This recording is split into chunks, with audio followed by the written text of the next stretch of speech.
হচ্ছে।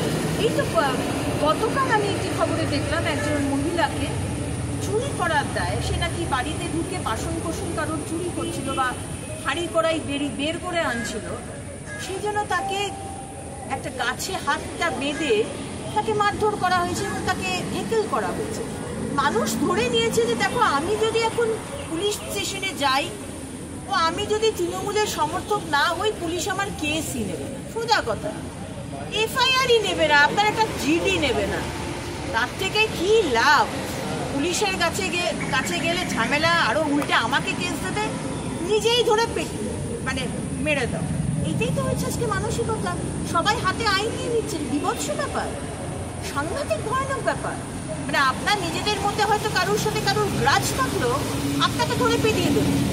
এই হচ্ছে যদি মানসিকতার, এই হচ্ছে সরকার।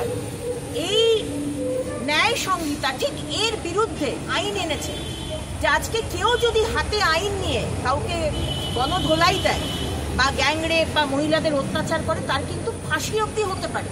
এত স্ট্রিক্টেস্ট আইন আনা হয়েছে। আর এই মুখ্যমন্ত্রীকে দেখুন, এই সরকারকে দেখুন, সোমবার এই বিধানসভায় প্রস্তাব আনছেন এই ন্যায় সংহিতার বিরুদ্ধে। তাহলে বুঝতেই পাচ্ছেন যে এই সরকার, এই মহিলা মুখ্যমন্ত্রীর সরকার কতটা মহিলাদের সুরক্ষা নিয়ে চিন্তিত, কতটা এই গণপিটুনি বা মব লিঞ্চিং নিয়ে চিন্তিত। এনাদের অ্যাকশনস স্পিক্স আ থাউজেন্ড ওয়ার্ডস। আমরা খুশি।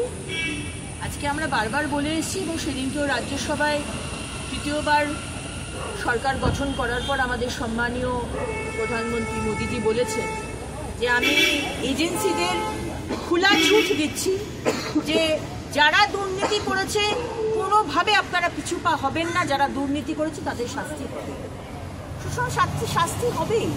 আজকে অভিষেক ব্যানার্জি 21শে জুলাইয়ের মঞ্চ থেকে যদি বলেন যে দেখুন, এক মন্ত্রীকে জেলে রেখেছে আর আরেক মন্ত্রী নিটের জন্য ধর্মেন্দ্র প্রধানজিকে কিছুই করা হলো না, সেটা খাবে না অভিষেক ব্যানার্জি। কারণ আগে আপনার উপর যে দুর্নীতি, এই যে আপনার যে company dips and bounce, crore crore টাকার দুর্নীতি, আপনি এইটা থেকে আগে ফ্রেশ হয়ে বেরোন, আপনি আগে ক্লিন হয়ে বেরোন, তারপর আমরা আপনার কথা শুনব। এনিওয়েজ, এই সরকারটি সম্পূর্ণভাবে দুর্নীতিতে যে ডুবে গেছে সেটা একটা বাচ্চা পশ্চিমবঙ্গের জানে। আলুর দাম ক্রমশ লাগাম ছাড়া হয়ে উঠছে, প্রায় হাফ সেঞ্চুরির পথে, কোথাও কোথাও হাফ সেঞ্চুরিও করে ফেলেছে। মুখ্যমন্ত্রী বলেছিলেন তো যে 10 দিনের মধ্যে এনফোর্সমেন্টের লোকজনকে পাঠিয়ে এই যে এত দাম সবজির আপনাদের দেখতে হবে, আপনাদের সামনে বলেছিল। আমি জানি না আপনারা কেন প্রশ্ন করেন না, আমাদের তো প্রশ্ন করতে দেয় না বিধানসভার মধ্যে, অন্তত আপনারা তো প্রশ্ন করতে পারতেন। 10 দিন তো অনেক দিন হলো হয়ে গেছে, একটা বাজারেও একটা সবজির দাম কি কমেছে? সুতরাং মুখ্যমন্ত্রী আমাদের বুড়বাক ভাবতে পারেন, আমরা কিন্তু বুড়বাক নই। আজকে প্রতিটা সবজির দাম আকাশ ছোঁয়া, আগুন, এবং সেখানে কমাবার জন্য কোনো মানে উপায়ও নেই, সিস্টেমও নেই। কারণ কি, আজকে যারা মিডল ম্যান তারা সবাই তৃণমূলের নেতা। মুখ্যমন্ত্রী কাকে শাস্তি দেবে? আসল চাষিরা দাম পাচ্ছে না, তারা তাদের যে বেসিক খরচা, একটা আলু চাষ করার খরচা, তার থেকে সামান্য হয়তো সে প্রফিট করছে, সামান্য। পুরো টাকাটাই মিডল ম্যান বা ফোরের দল নিয়ে যাচ্ছে। ফোরেরা কারা?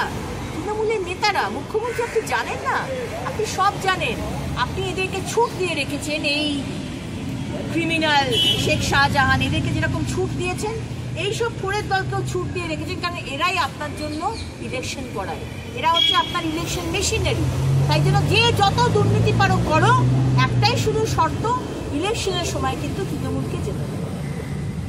দিদি, একটা বিষয়, দারভিটের যে ঘটনা সেটা এনআইএ তদন্ত বহাল রাখছে কোর্ট, এবং দারভিটের যে ঘটনা সেটা এনআইএ তদন্ত বহাল রাখছে কোর্ট। কিন্তু যে ক্ষতিপূরণের কথা সরকার ঘোষণা করেছিল, ক্ষতিগ্রস্ত যারা পরিবাররা রয়েছে তারা ক্ষতিপূরণ নেবে না। জানিয়ে আজকে কোন যন্ত্রণা থেকে এই ধরনের ব্যবহার মানুষের বেরিয়ে আসে? যন্ত্রণা তো বলতে পারবো না, যন্ত্রণা আমরা সবাই বুঝতে পারি। আমরা সবাই, আমাদের পরিবার আছে, আমাদের সন্তান আছে, আমরা কেউ বাবা কেউ মা। আজকে সন্তান স্কুলে পড়তে গিয়ে, তাও যদি সে যদি একটা ক্রিমিনাল হয়, তাও মায়ের শান্তি হয় না। কিন্তু একটা সামান্য বাচ্চা ছেলে যারা বাংলার টিচার চেয়ে তাকে উর্দুর টিচার দিয়েছে বলে তারা যদি আন্দোলন করে, আর সেই আন্দোলনের জন্য তাদের যদি পুলিশের গুলি খেতে হয়, তাহলে কোন বাবা মা আছে বলুন তো যে এর কম্পেনসেশনের টাকা নেবে? না খেয়ে মরে যাবে তাও বাবা মা ছেলের মৃত্যুতে কম্পেনসেশনের টাকা নেবে না। যা করেছে আমার মনে হয় ঠিকই করেছে। দিদি লাস্ট একটা প্রশ্ন, সেটা হচ্ছে মুর্শিদাবাদ, মানে আমার থেকে লাস্ট, সেটা হচ্ছে মুর্শিদাবাদের ফারাক্কাতে মিলছে না আবাসের ঘর।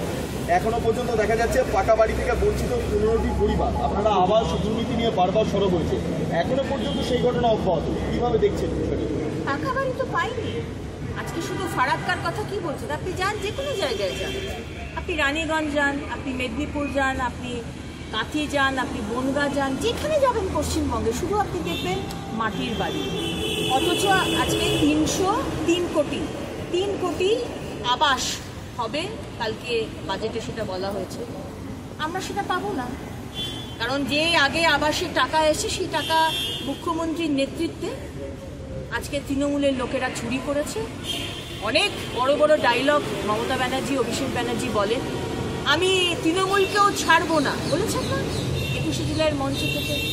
কটা এফআইআর করেছেন যারা 100 দিনের কাজের টাকা চুরি করেছে, আবাসের টাকা চুরি করেছে? মমতা ব্যানার্জি ডায়লগগুলো না মেরে আপনি কাজে দেখান। আপনি কতজনের এগেনস্টে এফআইআর করেছেন, সে যে দলই করুক না কেন, কতজনের কাছ থেকে টাকাটা আপনি আদায় করেছেন? আপনি এইভাবেই চলবে। আমরা কেন্দ্রের কোনো লাভ নিতে পারছি না, টাকাগুলোকে চুরি হচ্ছে, সম্পূর্ণভাবে ভুক্তভোগী হচ্ছে বাংলার।